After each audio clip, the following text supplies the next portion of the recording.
There is this inevitable law of the universe that things get filthy every day. That's why we take shower. We need to clean up room regularly. In Japan, this phenomenon occurs not only in physical realm, but in spiritual realm as well. The filth in the spiritual realm is called kegare. That is something that is believed to invite misfortunes and calamities. So once you become spiritually filthy, you need to cleanse them.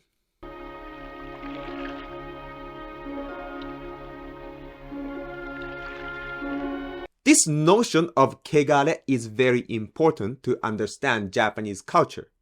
Just like in the West, sin is often considered inevitable. In Japan, exposure to impurity, kegare, is inevitable. The underlying premise is that our society is built upon what was once an ancient forest where deities lived, much like the forest of Shishigami-sama in Princess Mononoke. And instead of living in harmony with nature and maintaining awe towards the gods, we chose to make use of them for our own sake. So, having this curse, kegare, is now unavoidable.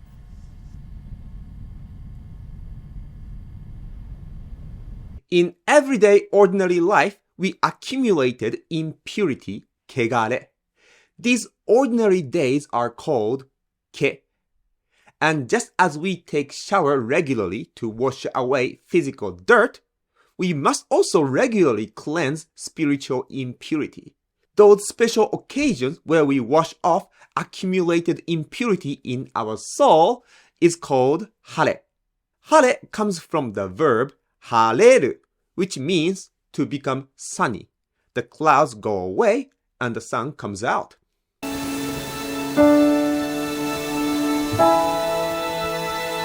Most of our life is ke. Our normal, mundane, daily life belongs to ke. But occasionally, we encounter special occasions. These are hare. And during hare, we wear special clothing called haregi.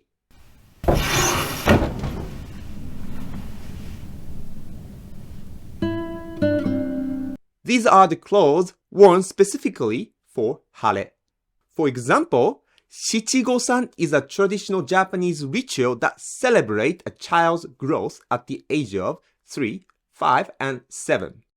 During Shichigo-san, which literally means 7, 5, 3, children wear haregi. Children in haregi shine like the sun itself, sweeping away the shadows that slowly built up inside us.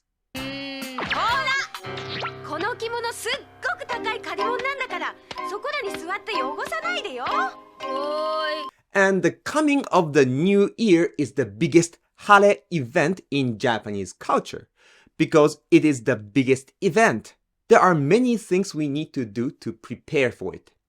First, there is something called koto osame or shigoto osame. In agricultural tradition, the day falls on December 8th, marking the end of the year's labor cycle. Koto osame means putting an end to work and tasks. What mattered most was not carrying unfinished matters into the next year. As carrying things over to the next year, we say 来年に持ち越す is traditionally considered undesirable. The old year must be properly closed before a new one begins.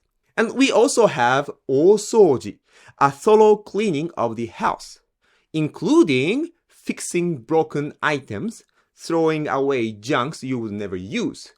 Get everything tidy and straight, including your personal relationship with someone. You had some kind of beef with someone, you had a fight with your friends, and you haven't made up with him. Maybe now it's good time to make them straight. So we do whatever we can to clear up every mess we have, so we can start the new year with a blank slate. And we write letters called nengajo, New Year's card. These are sent to people you want to stay connected with. So 2026 is the year of the horse, so a lot of nengajo have horse illustration on them. People usually include the phrase 本年もよろしくお願いします to show that they want to keep in touch with you in the new year. You send nengajo at the end of the year, so they arrive at the beginning of the new year. And we also participate some parties called 忘年会, which means forget the year parties. These are gatherings with coworkers or clients or friends, where you look back on the year, talk about what happened, you maybe laugh about it, complain about it, and then leave everything behind. You forget it. That's why we call it 忘年会, forget the year parties. 大丈夫かな銀さん。ねえ2回くらい好きなだけ飲ましてやれよ。何も起こらなきゃいいけど。残念とか言ってる場合じゃねえよ。つうかこれ誰？全く思い出せねえ。せめて知り合いだけは避けて頼む。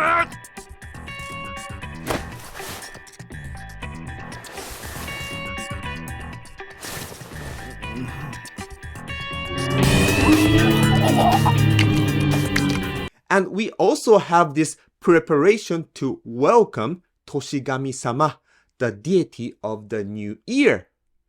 House cleaning is partly done to welcome this deity. We prepare things like, for example, 神棚を掃除する, clean the household shrine to welcome the deity. しめ縄を張る, to hang the sacred rope called しめ縄, to mark a space as clean and protected. And 鏡餅をお供えする, to offer 鏡餅 rice cakes stuck on the top of each other, like this. You offer this rice cakes to Toshigami-sama. And 門松を立てる, putting up a New Year's pine decoration at the entrance of a house to welcome Toshigami-sama. Japanese culture places great importance on setsu, which means joints. The new year is the joint between the old year and the new year. Because it is such a critical boundary, people try to clear away as much disorder as possible, physical or emotional or spiritual, so the new year can begin cleanly. As you can see, there are so many things to do in December. People are so busy. We also have kaidashi, going out to buy all the ingredients needed for upcoming feasts. In traditional households, families prepare osechi ryori, special New Year dishes made to last several days so people can rest during the holidays. That is why people say December is the busiest month of the year.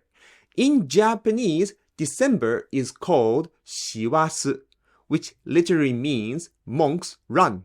It is said that the month is so busy that even monks have to run around. After all the preparations, New Year's Eve finally arrives. Families gather for a feast.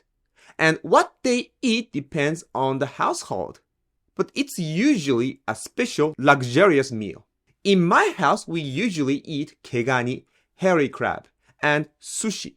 And people typically watch 紅白歌合戦, a famous year-end music program featuring songs that were popular during the year as well as classics from the past. Then, just before the moment of transition, people eat toshikoshi soba. It's soba noodle because noodle is very long. It symbolizes longevity. And it breaks, so it also symbolized a clean break from the past. And at the moment of the transition, temples ring the bell called Joya no Kane. It's a bell that tells us that New Year had begun.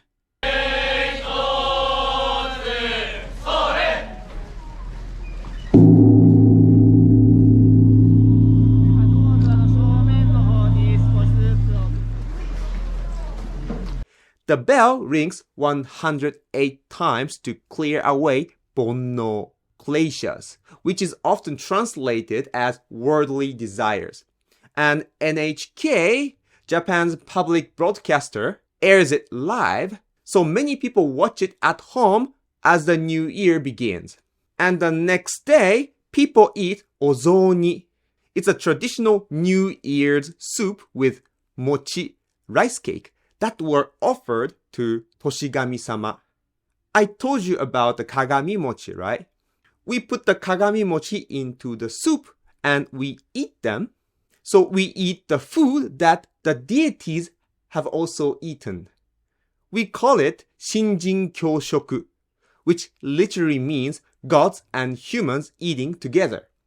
It symbolizes sharing the gods' blessings and bringing that divine energy into our own body for the new year. I just ate what gods have eaten. Now I'm filled with this divine energy. And people make their first shrine visit of the year, known as Hatsumode, to greet all the gods and pray for health and good fortune. This transition into the new year is considered very medetai. Medetai is an adjective describing something worth celebrating or something auspicious. Shogatsu, the arrival of the new year, is very medetai. So of course, people love to use it as an excuse to have parties. People call those new year parties shinnenkai. And then we go back to our normal mundane life. And when you meet someone for the first time in the new year, you greet them by saying, 明けましておめでとうございます。今年もよろしくお願いします。